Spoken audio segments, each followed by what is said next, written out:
नमस्कार दोस्तों, आज तारीख है 20 जनवरी 2026। आज के अखबारों में जो सबसे जरूरी बातें हैं वो सब लेकर आए हैं हम आपके अपने चैनल सुन लो यूपीएससी पर। अब चाहे द हिंदू हो, इंडियन एक्सप्रेस हो या सरकारी वेबसाइट, हमने सब छान मारा है और लाए हैं सिर्फ वो बातें जो यूपीएससी एग्जाम के लिए वाकई काम आने वाली हैं। सो सिट बैक, रिलैक्स और सुनो वो एनालिसिस जो तुम्हारे मेंस और प्रीलिम्स दोनों में फर्क डाल देगा। ये है तुम्हारा डेली लर्निंग डोज, आसान जुबान में फुल एक्सप्लेनेशन के साथ। चलिए शुरू करते हैं। तो आज की जो सबसे बड़ी और मैं कहूँगी सबसे महत्वपूर्ण खबर है वो जुड़ी है जीएस पेपर 2 यानी पॉलिटी और गवर्नेंस से। बिल्कुल, ये मामला सीधे सीधे हमारे लोकतंत्र की बुनियाद यानी चुनावी प्रक्रिया से जुड़ा है।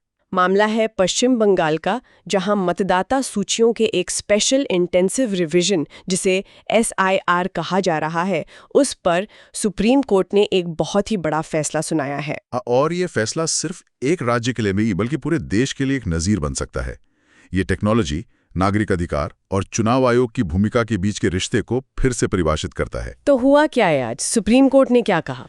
देखिए, आज भारत के मुख्य न्यायाधीश जस्टिस सूर्यकांत की अध्यक्षता वाली बेंच ने भारतीय चुनाव आयोग मतलब ECI को कुछ बहुत ही साफ और कड़े निर्देश दिए हैं। अच्छा, क्या निर्देश है वो? सबसे बड़ी बात तो ये है कि कोर्ट ने ECI को आदेश दिया है कि पश्चिम बंगाल के उन सभी 1.25 करोड़ मतदाताओं के नाम तुरंत प्रकाशित किए जाएं जिन्हें लॉजिकल डिस्क्रिपेंसीज के आधार पर शक के दायरे में रखा गया था। 1,25,00,000? ये तो बहुत ही बड़ा आंकड़ा है।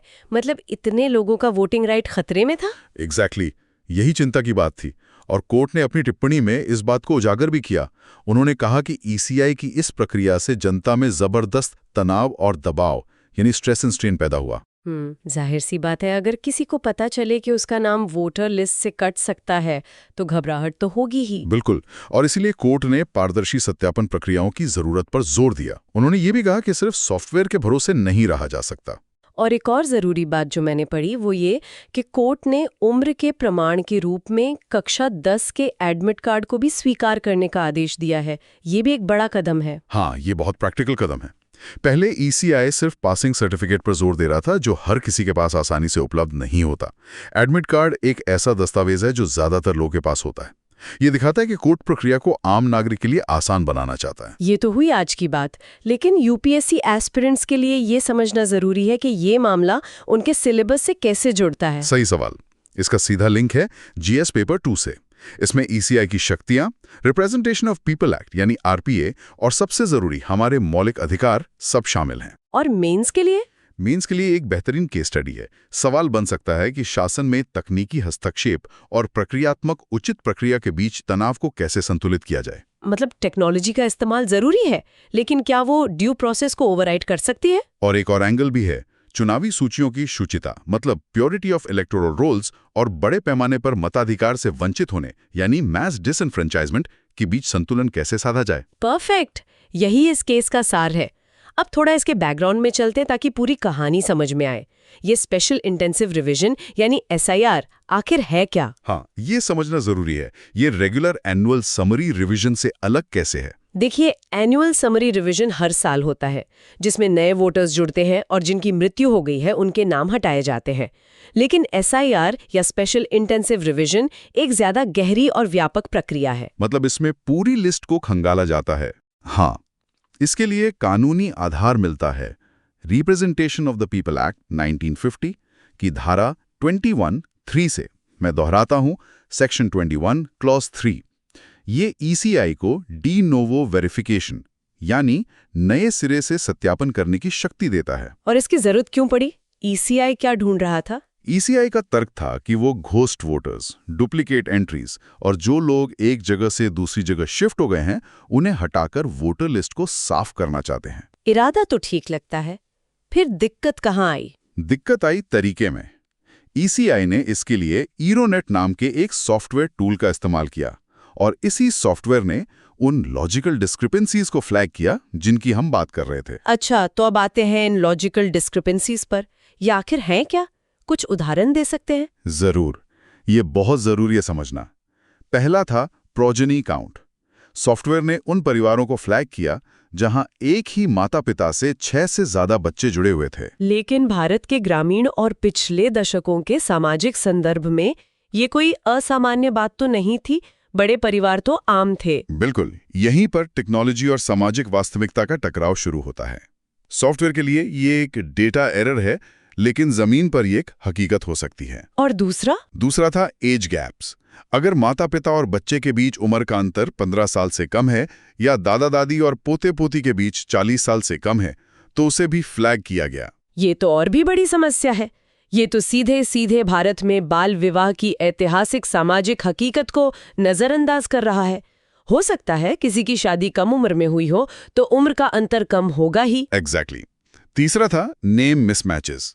जैसे किसी का सरनेम गंगुली लिखा है और कहीं गंगुली। सॉफ्टवेयर इसे दो अलग अलग लोग मानकर डुप्लीकेट के तौर पर फ्लैग कर सकता है, जबकि वो एक ही व्यक्ति हैं। हाँ, ये तो बहुत कॉमन टाइपिंग मिस्टेक है। और चौथा था अनमैप्ड वोटर्स। ये वो लोग थे जिनका नाम 2002 की पुरानी वोटर लिस्ट से लिंक नहीं हो पा रहा था। इन सभी को शक के दायरे में डाल दिया गया। तो याचिकाकर्ताओं, जिनमें तृणमूल कांग्रेस के प्रतिनिधि भी शामिल थे, उनका मुख्य तर्क क्या था? उनका कहना था कि ये जो एल्गोरिदम प्रोफाइलिंग हो रही है, ये पूरी तरह से मनमानी यानी आर्बिट्ररी है और इसका कोई कानूनी आधार नहीं है। मतलब ये नॉन स्टैट्यूटरी है। और उन्होंने इसकी तुलना एनआरसी से भी की थी, है ना? हाँ, उन्होंने कहा कि इस प्रक्रिया ने लोगों में वैसी ही घबराहट पैदा कर दी जैसी असम में एनआरसी के समय हुई थी। लोगों को अपनी नागरिकता और वोटिंग अधिकार खोने का डर सताने लगा था। अब कुछ जरूरी कॉन्सेप्ट्स को और गहराई से समझ लेते हैं। लॉजिकल डिस्क्रिपेंसीज को एक बार फिर से साफ शब्दों में डिफाइन करें। देखिए, लॉजिकल डिस्क्रिपेंसीज का मतलब है डेटा में ऐसी विसंगतियां जो सामान्य तर्क के हिसाब से गलत लगती हैं। इसका मकसद डेटा एंट्री की गलतियों को पकड़ना है। लेकिन जैसा हमने देखा, अगर इसके बाद मानवीय सत्यापन यानी ह्यूमन वेरिफिकेशन ठीक से न हो तो ये वास्तविक जनसांख्यिकीय विविधताओं को भी गलती मान सकता है। और इस प्रक्रिया में बूथ लेवल एजेंट यानी बीएलए की क्या भूमिका होती है? बीएलए बहुत महत्वपूर्ण कड़ी हैं। उन्हें राजनीतिक दल नियुक्त करते हैं। उनका काम होता है बूथ लेवल ऑफिसर यानी बीएलओ, जो एक सरकारी कर्मचारी होता है, उसकी सहायता करना।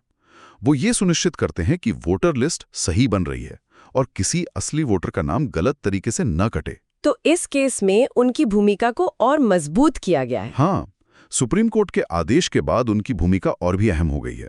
अब ईसीआई को हर कदम पर उन्हें साथ लेकर चलना होगा। एक और शब्द बार बार आ रहा है, स्टैट्यूटरी डॉक्यूमेंट्स। सांविधिक दस्तावेज क्या होते हैं? स्टैट्यूटरी डॉक्यूमेंट्स वो दस्तावेज होते हैं जिन्हें किसी कानून के तहत मान्यता प्राप्त हो। रजिस्ट्रेशन ऑफ इलेक्टर्स रूल्स 1960 के तहत कुछ दस्तावेजों को उम्र और पते के प्रमाण के तौर पर मान्यता दी गई है। सुप्रीम कोर्ट ने इसी नियम का हवाला देते हुए कहा कि ईसीआई अपनी मनमर्जी से दस्तावेजों की लिस्ट को सीमित नहीं कर सकता। ये तो हुई पूरी कहानी। अब आते हैं प्रीलिम्स के नजरिए से इसके विश्लेषण पर। कौन कौन से संवैधानिक प्रावधान यहाँ महत्वपूर्ण हैं? सबसे पहले आर्टिकल 324, आर्टिकल 324। ये ईसीआई को चुनावों के अधीक्षण, निर्देशन और नियंत्रण यानी सुपरिंटेंडेंस, डायरेक्शन एंड कंट्रोल की व्यापक शक्तियां देता है। तो ईसीआई ने अपनी शक्तियों का इस्तेमाल करते हुए ही एसआईआर शुरू किया था? हाँ, लेकिन ये शक्तियां असीमित नहीं हैं। यहीं पर आता है आर्टिकल 325, आर्टिकल 325। ये कहता है कि किसी भी व्यक्ति को धर्म, नस्ल, जातीय लिंग के आधार पर वोटर लिस्ट में शामिल होने से अयोग्य नहीं ठहराया जा सकता और हर निर्वाचन क्षेत्र के लिए एक ही मतदाता सूची होगी। और आर्टिकल 326? आर्टिकल 326 जो यूनिवर्सल अडल्ट सफरेज यानी सार्वभौमिक वयस्क मताधिकार की बात करता है। ये कहता है कि 18 साल से ऊपर का हर नागरिक वोट देने का हकदार है जब तक कि उसे कानून के तहत अयोग्य न ठहराया गया हो। ईसीआई का कोई भी कदम इन मौलिक सिद्धांतों के खिलाफ नहीं जा सकता। अब कानूनी ढांचे की बात करते हैं। आरपीए 1950 का यहाँ क्या रोल है? आरपीए 1950 का मुख्य उद्देश्य ही मतदाता सूचियों को तैयार करना और संशोधित करना है। इसी एक्ट के तहत सारे नियम कानून बनते हैं। और रजिस्ट्रेशन ऑफ इलेक्टर्स रूल्स 1960? ये नियम प्रक्रियात्मक विवरण देते हैं, जैसे नया नाम जोड़ने के लिए फॉर्म 6, नाम हटाने के लिए फॉर्म 7 और किसी जानकारी को सही करने के लिए फॉर्म 8 का इस्तेमाल होता है। ये पूरी प्रक्रिया इन्हीं नियमों के तहत होनी चाहिए। अब आते हैं मेंस के विश्लेषण पर। इसका पहला और सबसे बड़ा थीम है प्रौद्योगिकी और अधिकारों के बीच का तनाव। बिल्कुल, ईरोनेट का उपयोग शासन के डिजिटलीकरण का एक क्लासिक उदाहरण है, लेकिन सुप्रीम कोर्ट की टिप्पणियां टेक्नोक्रेटिक डिटर्मिनिज्म के खतरों को उजागर करती हैं। टेक्नोक्रेटिक डिटर्मिनिज्म मतलब ये मान लेना कि तकनीक हमेशा सही और निष्पक्ष होती है। हाँ, और यही पर एल्गोरिदमिक बायस का कॉन्सेप्ट आता है।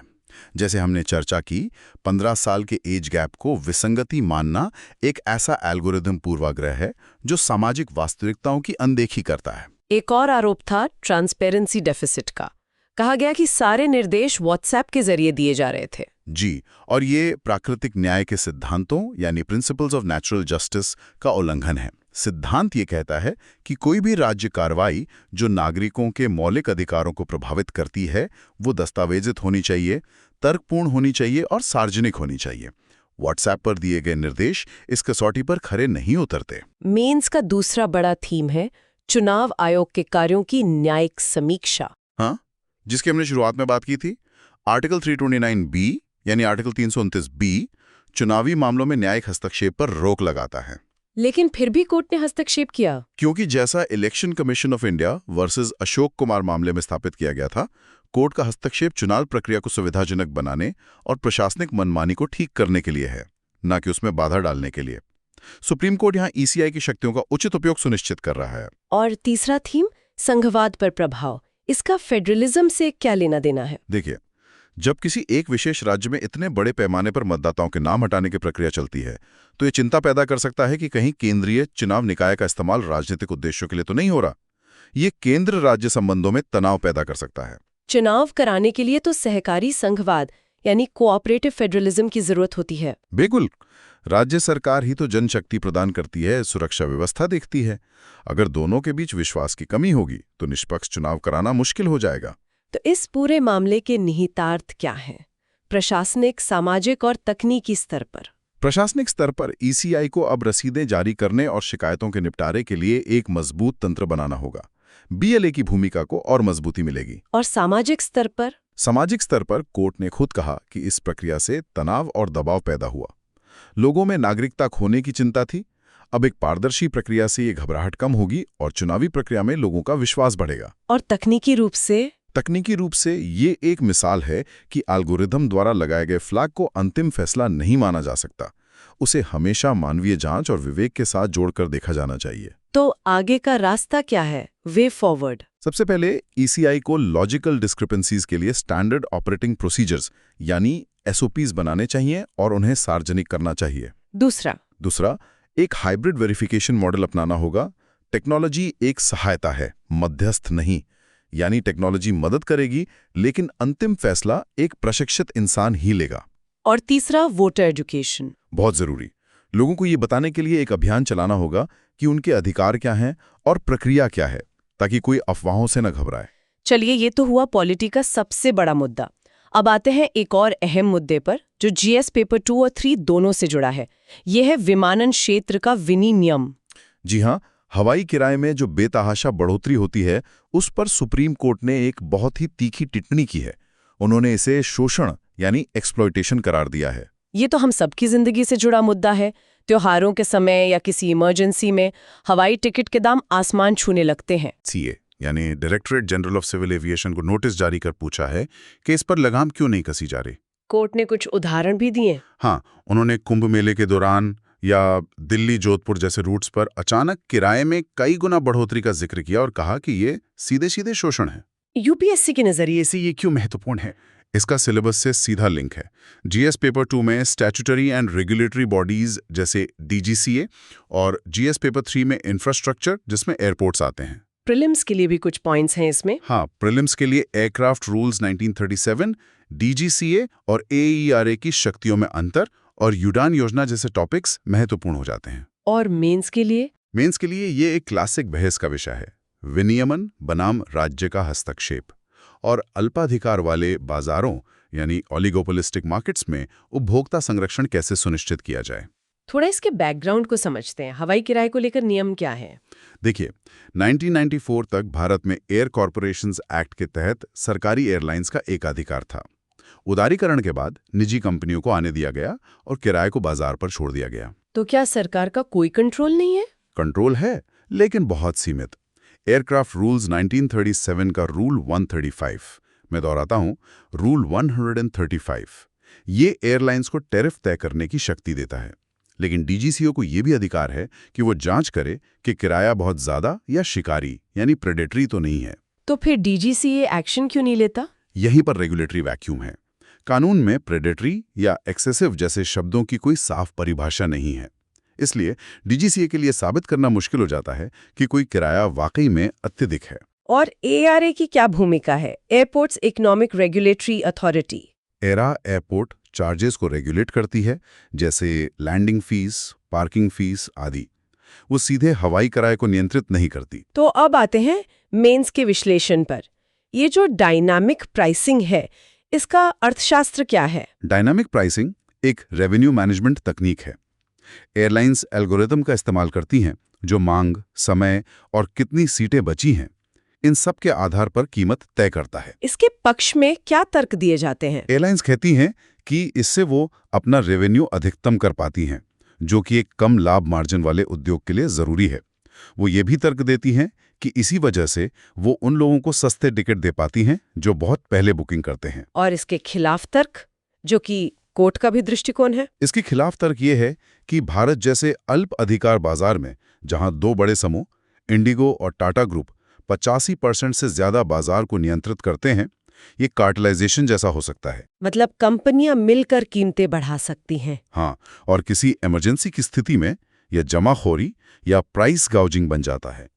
यह संविधान के तहत गरिमा और आवागमन की स्वतंत्रता के अधिकार का भी उल्लंघन करता है। इस याचिका में चेक इन बैगेज का मुद्दा भी उठाया गया था। जी, याचिका में कहा गया था कि मुफ्त चेक इन बैगेज को 25 किलो से घटाकर 15 किलो करना भी एक तरह से किराया बढ़ाने की ही तरकीब है। तो कोर्ट की ये टिप्पणी कि अप्रत्याशित उतार चढ़ाव शोषक हैं, इसका क्या मतलब निकाला जाए?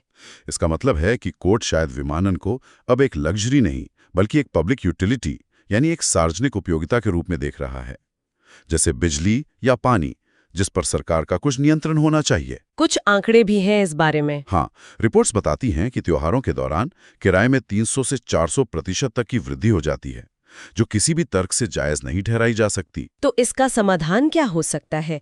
आगे की राह क्या है? एक समाधान है कैपिंग मैकेनिज्म, यानी सरकार एक प्राइस बैंड तय कर दे, जैसा कोविड-19 महामारी के दौरान किया गया था। और कोई विकल्प?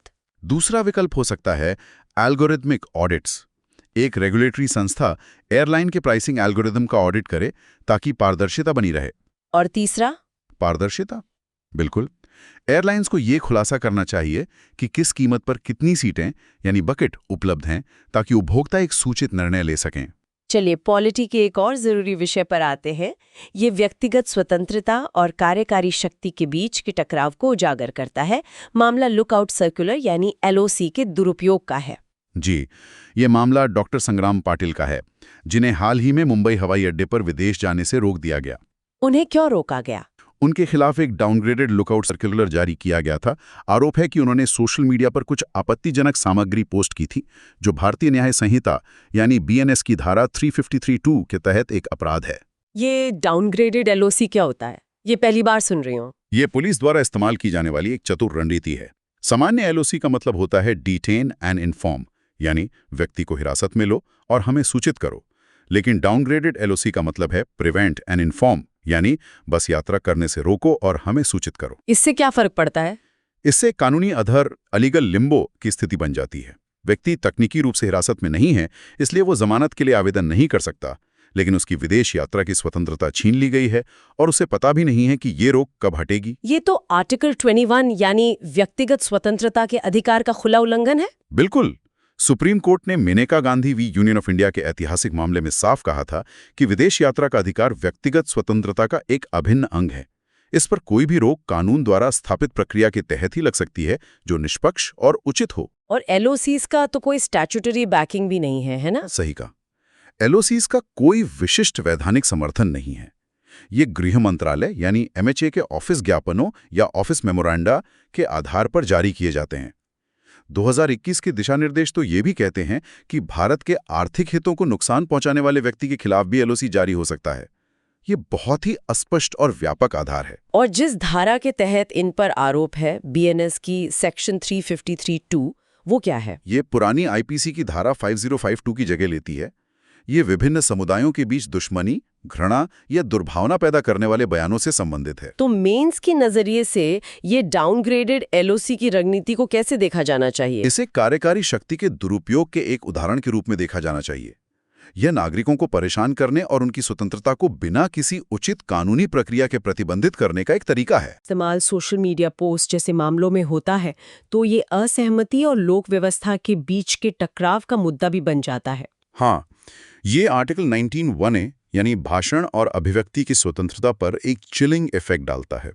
जब आलोचकों के खिलाफ यात्रा प्रतिबंधों का इस्तेमाल किया जाता है तो दूसरे लोग भी सरकार के खिलाफ बोलने से डरने लगते हैं। तो इसका समाधान क्या है? समाधान है जुडिशियल ओवरसाइट और एक मजबूत वैधानिक ढांचा।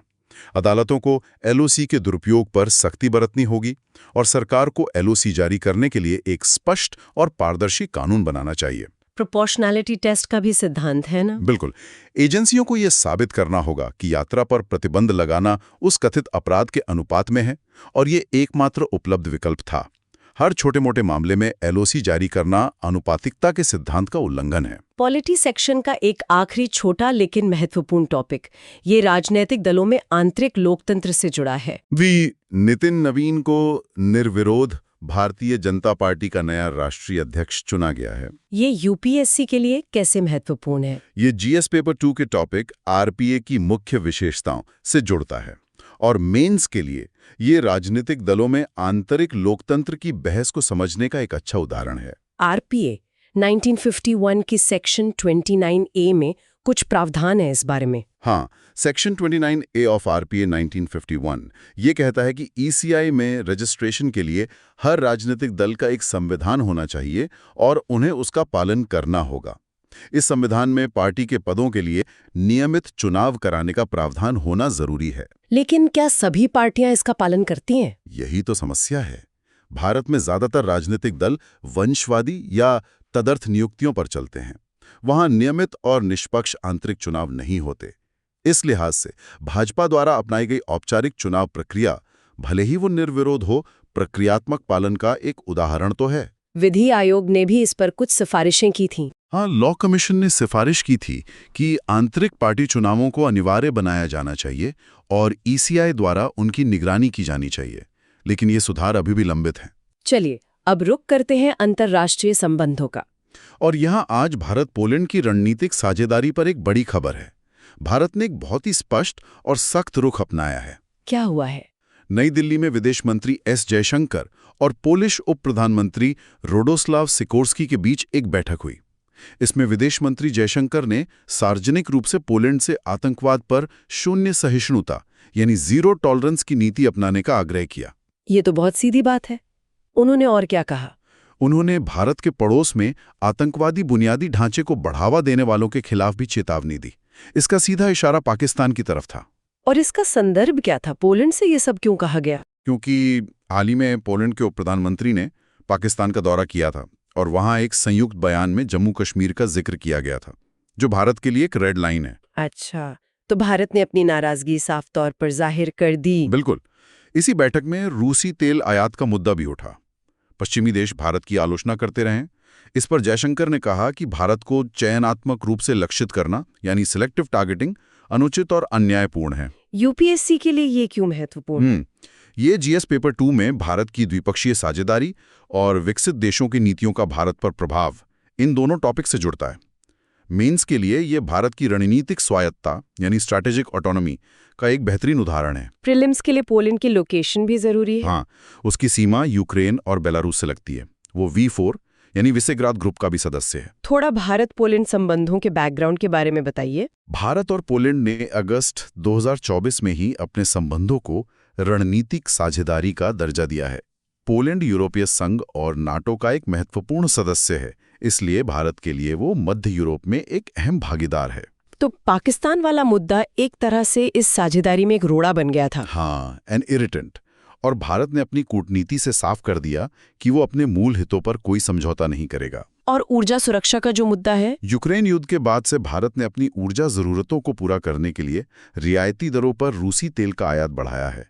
पश्चिमी देश इसकी आलोचना करते हैं, लेकिन जयशंकर ने यूरोप के दोहरे मापदंडों की ओर इशारा किया कि कैसे यूरोप खुद रूस से गैस खरीदता रहा। तो मेंस के नजरिए से ये घटना भारतीय कूटनीति के बारे में क्या बताती है? ये भारतीय कूटनीति की परिपक्वता को दर्शाती है। भारत अब दुनिया के यूरो केंद्रित दृष्टिकोण को स्वीकार करने को तैयार नहीं है। वो अपने हितों को प्राथमिकता दे रहा है। इसे ही डी-हाइफनेशन और स्ट्रेटेजिक ऑटोनॉमी कहते हैं। और ये सिलेक्टिव टारगेटिंग वाला जो नैरेटिव है, चयनात्मक लक्ष्यीकरण शब्द का उपयोग पश्चिम के खिलाफ एक सोची समझी प्रतिक्रिया है। यह ग्लोबल साउथ के देशों के साथ प्रतिध्वनित होता है, जो अक्सर महसूस करते हैं कि पश्चिमी देश उन पर अनुचित दबाव डालते हैं। राजनीतिक तनाव के बावजूद क्या आर्थिक संबंधों पर भी कोई बात हुई? हाँ, दोनों देशों ने एक्शन प्लान 2024-2028 की समीक्षा की। पोलैंड भारत के लिए रक्षा विनिर्माण, स्वच्छ प्रौद्योगिकी और डिजिटल नवाचार जैसे क्षेत्रों में एक महत्वपूर्ण भागीदार बना हुआ है। अब आते हैं एक ऐसी खबर पर जो वैश्विक भू राजनीति में एक बड़ी हलचल पैदा कर सकती है, ग्रीनलैंड टैरिफ संकट। जी, अमेरिकी राष्ट्रपति डोनाल्ड ट्रंप ने एक बहुत बड़ा और कह सकते हैं अप्रत्याशित कदम उठाया है। क्या किया है उन्होंने? उन्होंने 8 यूरोपीय देशों पर 10% टैरिफ लगाने की धमकी दी है, जो जून तक 25% हो जाएगी। इन देशों में डेनमार्क, यूके, फ्रांस और जर्मनी जैसे बड़े देश शामिल हैं। और ये धमकी क्यों दी गई है? क्योंकि ये देश ग्रीनलैंड को खरीदने की उनकी बोली का विरोध कर रहे हैं। ट्रंप ने इसे राष्ट्रीय सुरक्षा का मुद्दा बताया है, क्योंकि आर्कटिक में रूस और चीन की दिलचस्पी लगातार बढ़ रही है। किसी संप्रभु क्षेत्र को खरीदने की बात करना और उसके लिए व्यापार युद्ध की धमकी देना, ये तो अंतर्राष्ट्रीय संबंधों के नियमों के बिल्कुल खिलाफ है। बिल्कुल, ये व्यापार के शस्त्रीकरण यानी वेपनाइजेशन ऑफ ट्रेड का एक क्लासिक उदाहरण है। ये WTO पर आधारित, नियम आधारित अंतर्राष्ट्रीय व्यवस्था को सीधे सीधे चुनौती देता है। यूपीएससी के लिए ये कैसे प्रासंगिक है? ये GS पेपर 2 के टॉपिक विकसित देशों की नीतियों का भारत के हितों पर प्रभाव से सीधा जुड़ता है। और प्रीलिम्स के लिए? प्रीलिम्स के लिए ग्रीनलैंड का भूगोल, जैसे GIU के गैप और आर्कटिक परिषद के सदस्य देश कौन हैं, ये जानना जरूरी है। थोड़ा ग्रीनलैंड के बारे में बताइए, उसकी रणनीतिक अहमियत क्या है? देखिए, ग्रीनलैंड डेनमार्क साम्राज्य के भीतर एक स्वायत्त क्षेत्र है, लेकिन भौगोलिक रूप से ये आर्कटिक का प्रवेश द्वार है। जलवायु परिवर्तन के कारण वहां की बर्फ पिघल रही है, जिससे 2 चीजें हो रही हैं। क्या?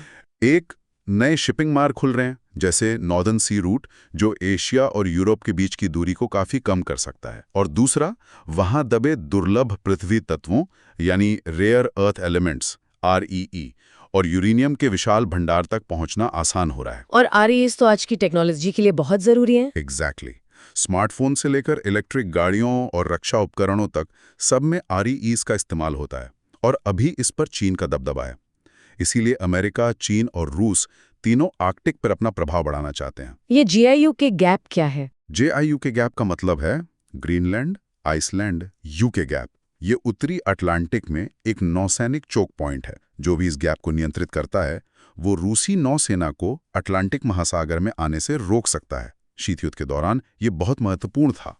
तो मेंस के विश्लेषण के लिए हम कह सकते हैं कि ये मर्केंटिलिज्म की वापसी है? बिल्कुल, ये एक ऐसा दृष्टिकोण है जहां संप्रभु क्षेत्रों को रियल एस्टेट के तौर पर देखा जा रहा है। ये अंतर्राष्ट्रीय कानून और संप्रभुता के सिद्धांतों को कमजोर करता है। और इसका भारत पर क्या प्रभाव पड़ सकता है? भारत पर इसका सीधा असर व्यापारिक अस्थिरता के रूप में पड़ेगा। अगर अमेरिका और यूरोप के बीच व्यापार युद्ध छिड़ता है, तो पूरी वैश्विक सप्लाई चेन बाधित होगी, ऊर्जा की कीमतें बढ़ेंगी और इसका असर भारतीय अर्थव्यवस्था पर भी पड़ेगा। और रणनीतिक रूप से भारत आर्कटिक परिषद में एक पर्यवेक्षक है।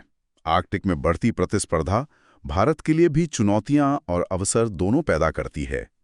भारत को क्षेत्र में अपनी उपस्थिति और हितों को लेकर बहुत सावधानी से कदम उठाने होंगे। अंतर्राष्ट्रीय संबंधों से जुड़ी एक और छोटी लेकिन महत्वपूर्ण खबर मध्य अमेरिका से है। जी, ग्वातेमाला के राष्ट्रपति बर्नार्डो अरेवालो ने देश में 30 दिवसीय आपातकाल की घोषणा की है। इसकी वजह क्या है? हाल ही में देश में संगठित अपराध समूहों ने 9 पुलिस अधिकारियों की हत्या कर दी थी। इसी के जवाब में ये कदम उठाया गया है। यूपीएससी के लिए ये कैसे महत्वपूर्ण है? मेंस के लिए ये 2 तरह से महत्वपूर्ण है।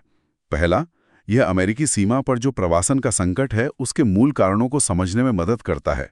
मध्य अमेरिका में अस्थिरता और हिंसा लोगों को उत्तर की ओर पलायन करने के लिए। और दूसरा, ये गैर राज्य अभिनेताओं यानी नॉन स्टेट एक्टर्स द्वारा राज्य की हिंसा पर एकाधिकार को चुनौती देने का एक उदाहरण है। जब आपराधिक ग्रोह इतने शक्तिशाली हो जाते हैं कि वो सुरक्षा बलों को निशाना बनाने लगते हैं, तो ये राज्य की संप्रभुता के लिए एक गंभीर खतरा बन जाता है। चलिए अब रुक करते हैं अर्थव्यवस्था की ओर, और यहाँ आज की सबसे बड़ी खबर आरबीआई की तरफ से आई है, एक ऐसा प्रस्ताव जो वैश्विक भुगतान प्रणाली को बदल सकता है। जी हाँ, भारतीय रिजर्व बैंक ने एक बहुत ही दूरगामी प्रस्ताव रखा है। उन्होंने सुझाव दिया है कि 2026 ब्रिक्स शिखर सम्मेलन के एजेंडे में सेंट्रल बैंक डिजिटल करेंसी यानी सीबीडीसीज को आपस में जोड़ने का प्रस्ताव शामिल किया जाए। इसका मकसद क्या है? इसका सीधा मकसद है सीमा पार व्यापार और पर्यटन भुगतान के लिए एक नया तंत्र बनाना, जो पारंपरिक स्विफ्ट आधारित डॉलर निपटान प्रणाली को बाईपास कर सके। ये तो डी डॉलरीकरण यानी डी डॉलराइजेशन की दिशा में एक बहुत बड़ा कदम लगता है। निश्चित रूप से ये उसी दिशा में एक ठोस कदम है। ये UPSC GS paper 3 Indian economy के लिए बहुत ही महत्वपूर्ण टॉपिक है। प्रीलिम्स के लिए भी इसमें कई कीवर्ड्स हैं। हाँ, प्रीलिम्स के लिए सीबीडीसी या ई रूपी क्या है, ब्रिक्स, न्यू डेवलपमेंट बैंक और स्विफ्ट प्रणाली क्या है, ये सब जानना जरूरी है। थोड़ा बैकग्राउंड बताइए, सीबीडीसी आखिर है क्या और ये क्रिप्टो करेंसी से कैसे अलग है? देखिए, सीबीडीसी किसी देश के सेंट्रल बैंक द्वारा जारी की गई फिएट करेंसी का एक डिजिटल रूप है।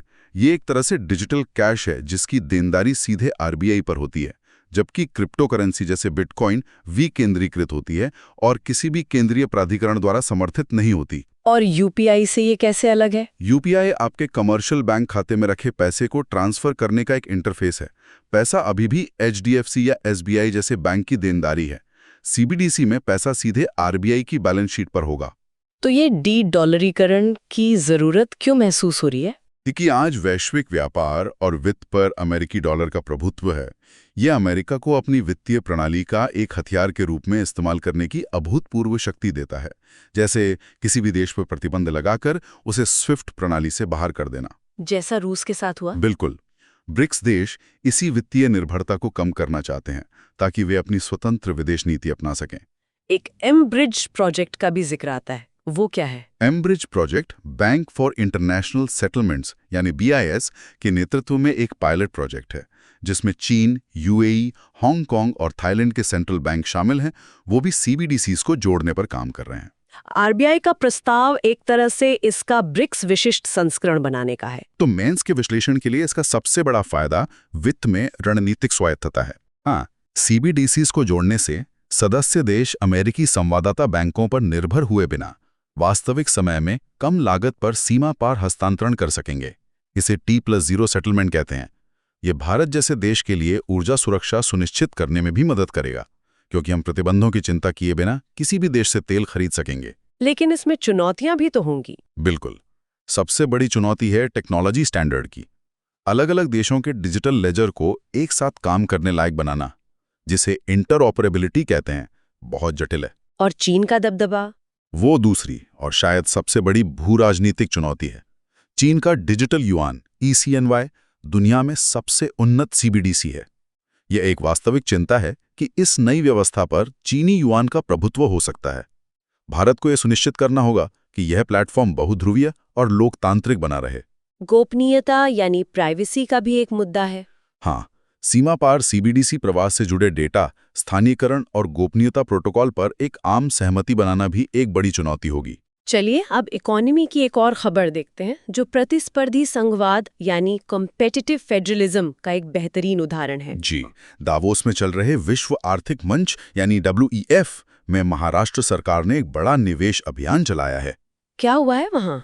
महाराष्ट्र सरकार ने वहाँ 19 समझौता ज्ञापनों यानी MOUs पर हस्ताक्षर किए हैं। दावा किया जा रहा है कि इससे राज्य में 14.5 लाख करोड़ रुपए का निवेश आएगा और 15 लाख नौकरियां पैदा होंगी। ये यूपीएससी के लिए कैसे महत्वपूर्ण है? मेंस के लिए यह पैरा डिप्लोमेसी या उपराष्ट्रीय कूटनीति की अवधारणा का एक शानदार उदाहरण है। पैरा डिप्लोमेसी ये क्या होता है? पैरा डिप्लोमेसी का मतलब है जब राज्य जैसी उपराष्ट्रीय इकाइयां सीधे विदेशी संस्थाओं या देशों के साथ आर्थिक और सांस्कृतिक संबंध स्थापित करती हैं, विदेश मंत्रालय के माध्यम से जाए बिना। यह प्रतिस्पर्धी संघवाद को बढ़ावा देता है, जहां राज्य निवेश आकर्षित करने के लिए एक दूसरे के साथ प्रतिस्पर्धा करते हैं। अब आते हैं श्रम बाजार पर, नवीनतम डेटा पर। आवधिक श्रम बल सर्वेक्षण PLFS के दिसंबर 2025 के आंकड़े आ गए हैं। जी, आंकड़े अर्थव्यवस्था की सेहत को समझने के लिए बहुत जरूरी हैं। तो मुख्य निष्कर्ष क्या है? सबसे पहले राष्ट्रीय स्तर पर बेरोजगारी दर यानी अनएम्प्लॉयमेंट रेट 4.8% पर लगभग स्थिर है। लेकिन इसमें एक चिंताजनक बात है, ग्रामीण और शहरी आंकड़ों में फर्क है। हाँ, ग्रामीण बेरोजगारी दर तो 3.9% पर है, लेकिन शहरी बेरोजगारी दर बढ़कर 6.7% हो गई है। ये एक चिंता का विषय है। श्रम बल भागीदारी दर LFPR का क्या हाल है? LFPR बढ़कर 56.1% हो गया है, जो एक सकारात्मक संकेत है। इसका मतलब है कि काम करने की उम्र के ज्यादा लोग अब या तो काम कर रहे हैं या काम की तलाश में हैं। और महिला LFPR? महिला LFPR 35.3% के वार्षिक उच्च स्तर पर पहुंच गई है। ये एक अच्छी खबर है। तो इन आंकड़ों का विश्लेषण कैसे किया जाए? महिला LFPR में वृद्धि तो अच्छी बात है, लेकिन क्या इसके पीछे कोई और कहानी भी है? कई अर्थशास्त्री इसे संकट रोजगार यानी डिस्ट्रेस एम्प्लॉयमेंट से जोड़कर देखते हैं। हो सकता है कि औपचारिक क्षेत्र में अच्छी नौकरियों की कमी के कारण महिलाएं कृषि या अवैतनिक पारिवारिक श्रम में शामिल होने के लिए मजबूर हो रही हों। इससे LFPR का आंकड़ा तो बढ़ता है, लेकिन ये अर्थव्यवस्था की मजबूती का संकेत नहीं है। और शहरी बेरोजगारी में वृद्धि क्या दर्शाती है? ये दर्शाता है कि विनिर्माण और सेवा क्षेत्रों में पर्याप्त गुणवत्ता वाली नौकरियां पैदा नहीं हो रही हैं, जो शहरी अर्थव्यवस्था का आधार हैं। अब आते हैं पर्यावरण और आपदा प्रबंधन पर। यहाँ एक बहुत ही महत्वपूर्ण नीतिगत बदलाव हुआ है। जी, प्रदूषक भुगतान करता है, यानी पोल्यूटर पेज सिद्धांत को अब संस्थागत रूप दिया जा रहा है। कैसे?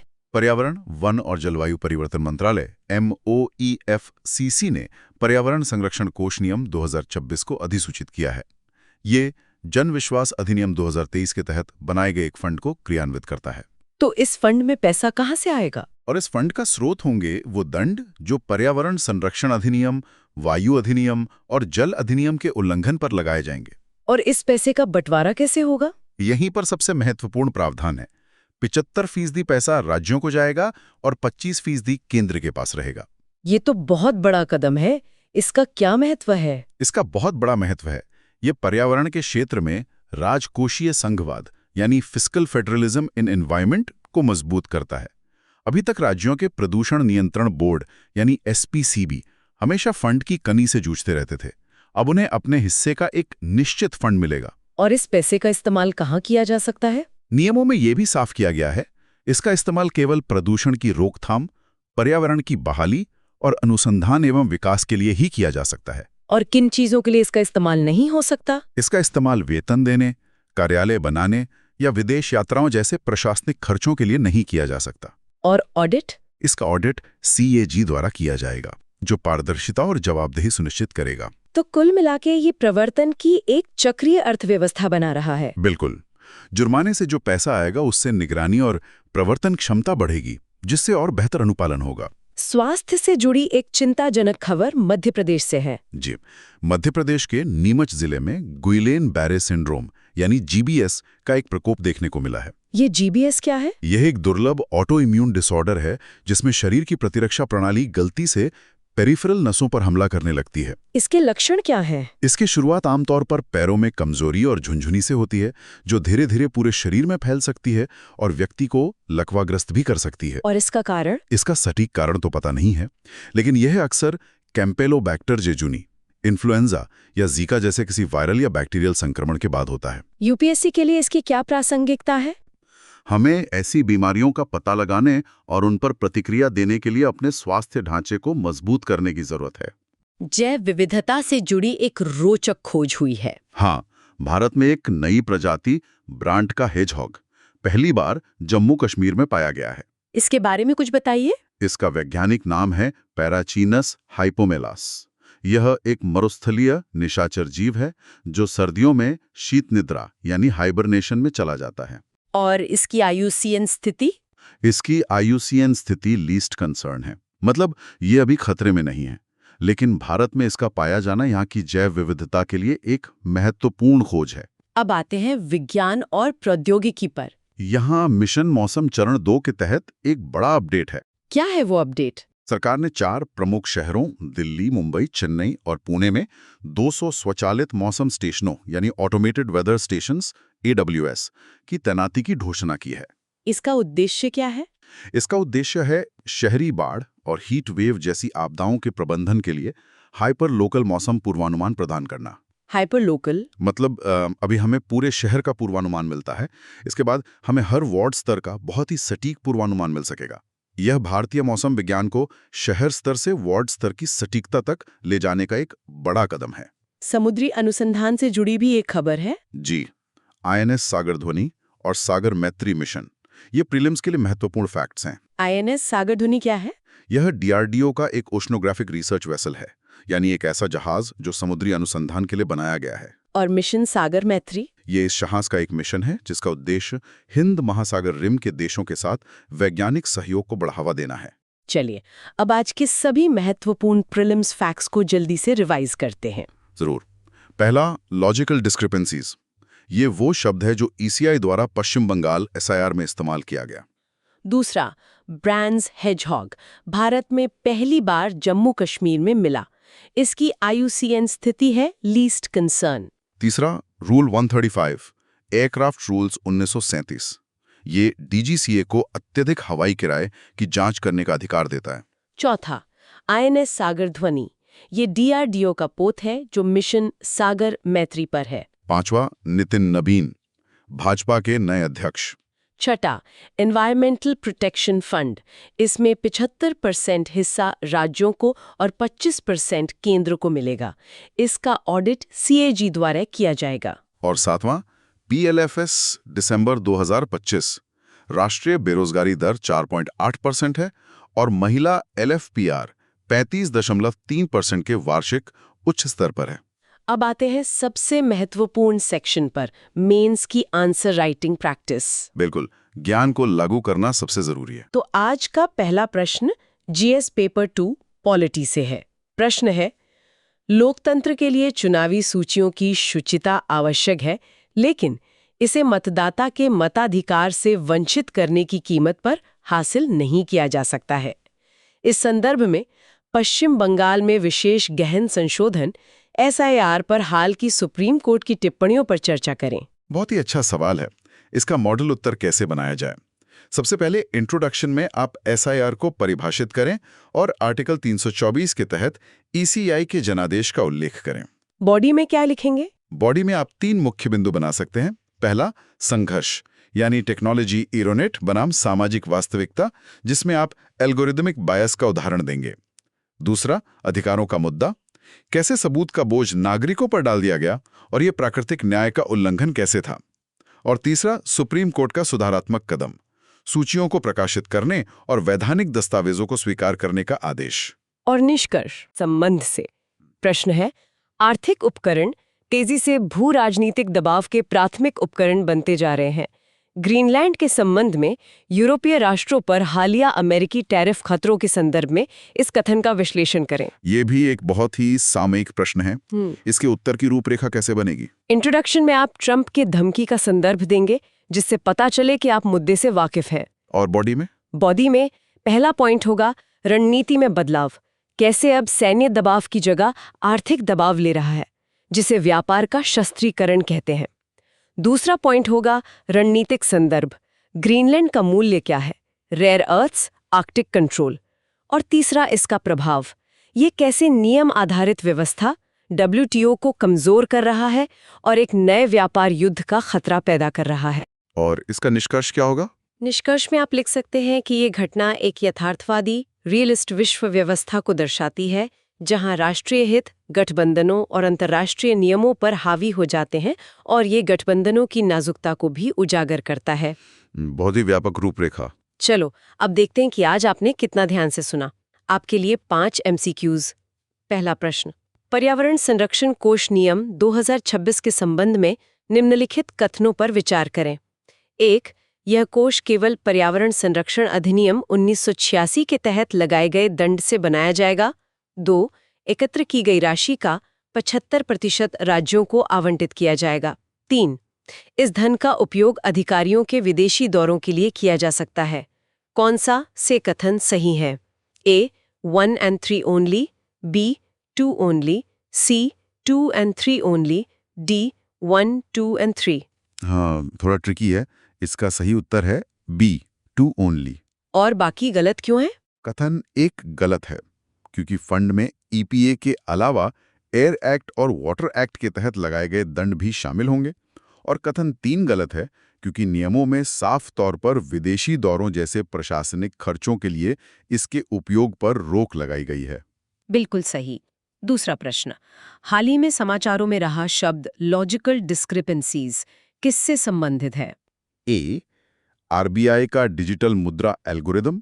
बी, चुनाव आयोग का मतदाता सूची संशोधन।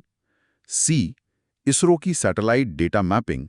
D, GST input tax credit सत्यापन। ये तो आसान है। इसका उत्तर है बी, चुनाव आयोग का मतदाता सूची संशोधन। हमने इस पर आज बहुत विस्तार से चर्चा की है। सही। तीसरा प्रश्न, ब्रांड्स हेजहॉग जो हाल ही में खबरों में था, भारत में पहली बार कहाँ खोजा गया? ए, पश्चिमी घाट।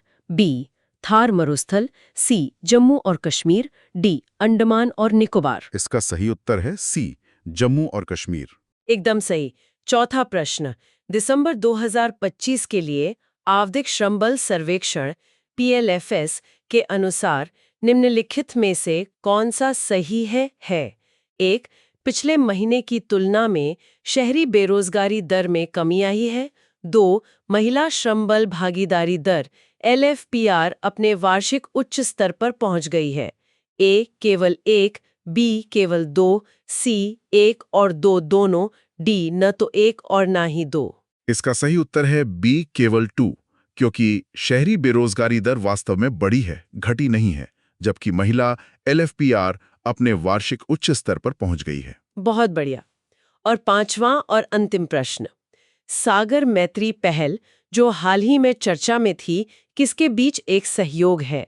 ए, भारतीय नौसेना और DRDO। बी, आईएसओ और नासा। सी, पृथ्वी विज्ञान मंत्रालय और NOAA। डी, भारतीय तटरक्षक और आसियान।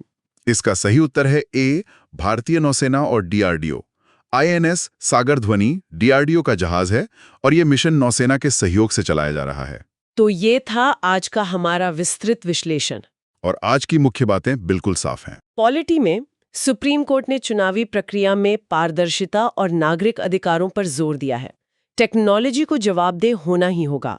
अर्थव्यवस्था में भारत डॉलरीकरण और ब्रिक्स के भीतर वित्तीय स्वायत्तता की दिशा में एक बड़ा और साहसिक कदम उठा रहा है।